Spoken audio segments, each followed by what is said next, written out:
Selamat pagi anak-anak, berjumpa kembali tentunya di channel YouTube-nya Odi Biru. Nah, sebelumnya Bapak mau perkenalkan diri dulu ya.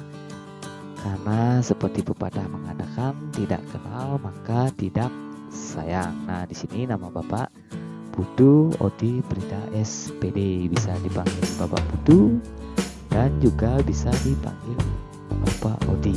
Nah, Bapak ini adalah seorang guru kelas.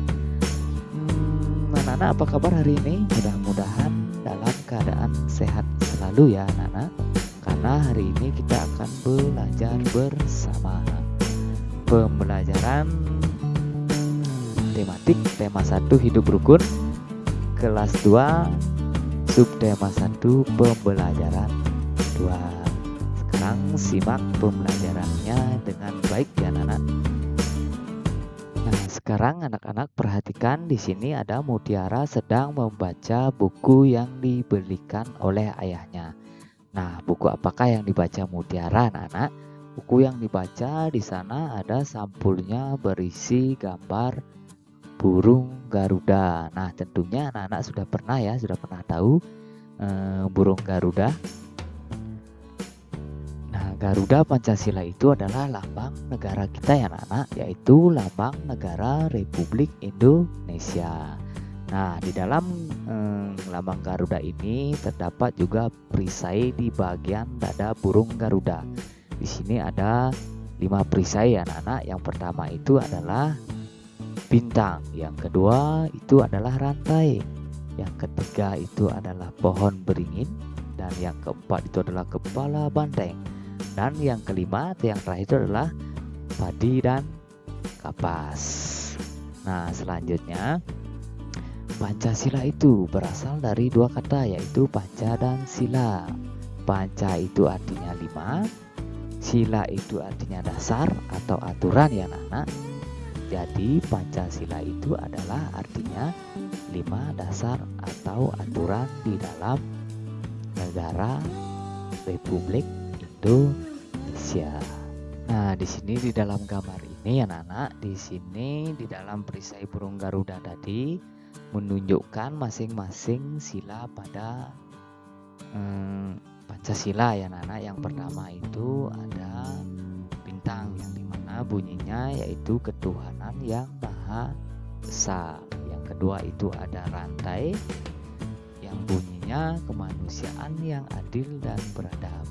Yang ketiga, pohon beringin, yang bunyinya persatuan Indonesia. Yang keempat itu ada kepala banteng, yang dimana bunyinya kerakyatan yang dipimpin oleh hikmat kebijaksanaan dalam permusyawaratan perwakilan. Terus yang terakhir, yang kelima anak-anak, di sini ada padi dan kapas. Nah, yang dimana bunyinya adalah keadilan sosial bagi seluruh rakyat Indonesia. Baik anak-anak, untuk selanjutnya kita akan belajar untuk menghafal daripada lambang-lambang Pancasila yang tadi ya anak-anak. Karena anak-anak wajib harus menghafal atau harus tahu daripada lambang-lambang Pancasila. Nah, yang pertama itu, sila yang pertama itu simbolnya adalah dilambangkan dengan bintang. Terus yang kedua, sila yang kedua itu simbolnya adalah rantai emas anak-anak atau rantai. Terus yang ketiga itu disimbolkan dengan apa ini anak-anak namanya? Ini namanya pohon beringin. Terus selanjutnya sila yang keempat, ini gambar kepala banteng. Sila yang keempat ini dilambangkan dengan kepala banteng. Terus sila yang kelima digambarkan atau dilambangkan dengan padi dan kapas. Contoh penerapan Pancasila sila pertama atau sila yang ke-1 ya anak-anak. Nah, jadi sila yang pertama ini, Pancasila itu berhubungan dengan kegiatan keagamaan kita ya anak-anak, dan juga berhubungan dengan kegiatan kita dalam beribadah sesuai dengan kepercayaan kita masing-masing. kepada Tuhan. Nah, jadi sila pertama ini pastinya tentang beribadah. Nah, coba kita lihat gambar yang di bawah ini ya. Dari gambar ini kita tahu orang-orang yang beribadah. Nah, di sini gambar yang pertama ini menunjukkan keluarga yang sedang beribadah, yaitu sholat. Yang kedua ini ada gambar anggota keluarga yang sedang berdoa sebelum makan. Nah, yang ketiga ini ada gambar anggota keluarga yang sedang mau beribadah ke gereja. Yang keempat ini ada gambar anggota keluarga yang sedang beribadah di pura. Terus ini gambar yang kelima ada gambar anggota keluarga yang sedang beribadah di wihara, dan yang terakhir ini ada gambar anggota keluarga yang beribadah di kelenteng. Baik anak-anak, kita lanjut ke contoh penerapan Pancasila sila yang kedua. Nah, di dalam sila yang kedua ini dalam penerapannya dalam kehidupan kita sehari-hari yaitu saling membantu satu sama lain dan tidak memilih dalam bergaul dan berteman. Di sini Bapak kasih contoh. Yang pertama ini adalah salah satu contoh saling membantu satu sama lain, di mana ini adalah contoh gotong royong yang anak mengerjakan sesuatu secara bersama-sama. Terus yang kedua, saling membantu satu sama lain. Di sini ada gambar seorang anak yang jatuh membawa sepeda ditolong oleh temannya. Nah, di mana nanti anak-anak ketika melihat teman-teman anak-anak perlu bantuan, jadi anak-anak harus perlu membantu. Itu bahwa anak-anak sudah menerapkan contoh penerapan Pancasila yang kedua. Terus yang terakhir, tidak memilih dalam bergaul dan berteman. Jadi anak-anak tidak boleh memilih dalam bergaul dan berteman. Misalnya anak-anak tidak boleh membeda-bedakan teman itu pintar atau bodoh, teman itu kaya atau miskin, itu sama saja, tidak boleh membeda-bedakan. Dan juga tidak boleh membeda-bedakan teman yang berbeda suku, ras, dan agama. Karena kita di Indonesia ini ada berapa agama anak-anak? Masih ingat? Di Indonesia ini kita ada 6 agama ya. Ada agama Islam, Kristen, Katolik, Hindu, Buddha, dan Konghucu. Jadi anak-anak di dalam pertemanan itu tidak boleh saling membeda-bedakan. Nah, sekarang selanjutnya, apakah anak-anak masih ingat pelajaran kita minggu lalu tentang ungkapan? Apakah itu ungkapan? Nah, ungkapan itu adalah gabungan kata yang memiliki arti berbeda dengan kata asalnya. Nah, di sini masihkah ingat anak-anak arti dari ungkapan buah tangan dan buah hati? Ada yang masih ingat? Baik, untuk selanjutnya sekarang di sini anak-anak tunjukkan mana yang termasuk ungkapan di dalam percakapan berikut ini. Nah, di sini Bapak punya percakapan antara Udin dan Mutiara. Kita baca bersama-sama ya. Yang pertama, Udin berkata, "Buku kakak banyak sekali." "Kakak memang senang membaca buku," jawab Mutiara. "Wah, kakak memang pantas dijuluki kutu buku," kata Udin. "Ayo, kamu juga harus rajin membaca. Ini ada buku cerita bagus, judulnya Bintang Lapangan," kata Mutiara. "Ceritanya tentang apa, Kak?" kata Udin. "Ceritanya tentang pemain sepak bola yang rendah hati, meskipun sudah terkenal," jawab Mutiara. "Berarti dia tidak besar kepala ya, Kak? Terima kasih ya, Kak. Saya sudah boleh meminjam buku kakak," kata Udin. "Sama-sama, Dik," jawab Mutiara. Nah, di sini di dalam percakapan ini ada kata-kata ungkapan. Jadi anak-anak tugasnya sekarang adalah mencari di dalam percakapan ini mana saja kata-kata yang termasuk ungkapan. Oke, sekarang kita cari di mana di dalam kalimat ini ada kata yang termasuk ungkapan. Nah, yang pertama ada kutu buku. Nah, ini adalah termasuk ungkapan ya anak-anak. Kutu buku ini bukan berarti di dalam buku itu ada kutu. Artinya di mana kata ini memiliki arti yang lain. Begitu artinya ungkapan ya anak-anak. Terus apakah ada lagi di dalam percakapan ini ada kata ungkapan? Yang kedua itu ada bintang lapangan. Nah, ini juga termasuk ungkapan ya anak-anak. Bukan berarti di lapangan itu banyak bintang. Artinya ini kata ini memiliki arti yang lain. Terus adakah lagi ada ungkapan yang lain? Ada, yaitu rendah hati. Terus apakah ada lagi? Ada, yang terakhir ada besar kepala. Nah, sekarang kita akan pelajari satu persatu ya anak-anak. Apakah arti dari ungkapan yang pertama kutu buku, bintang lapangan, rendah hati, dan besar kepala?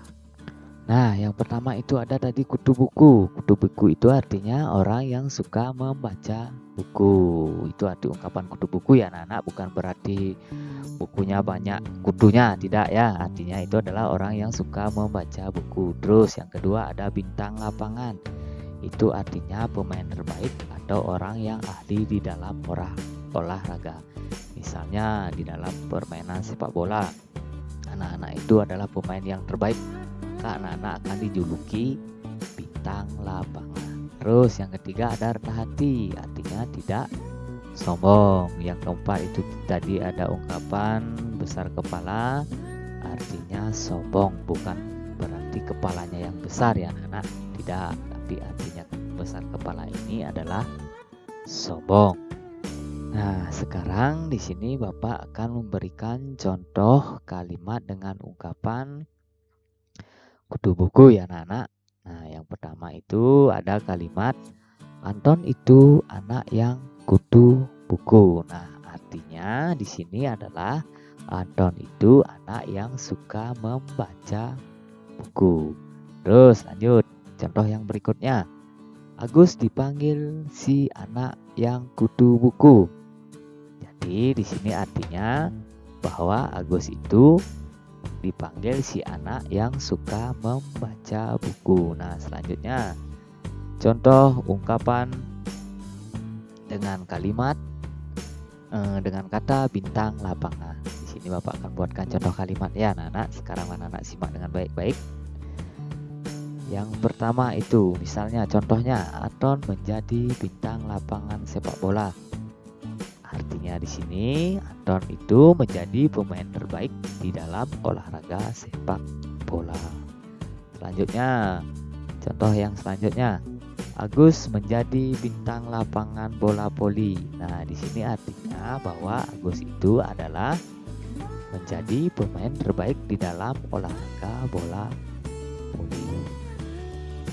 Selanjutnya, contoh ungkapan kalimat dengan kata rendah hati.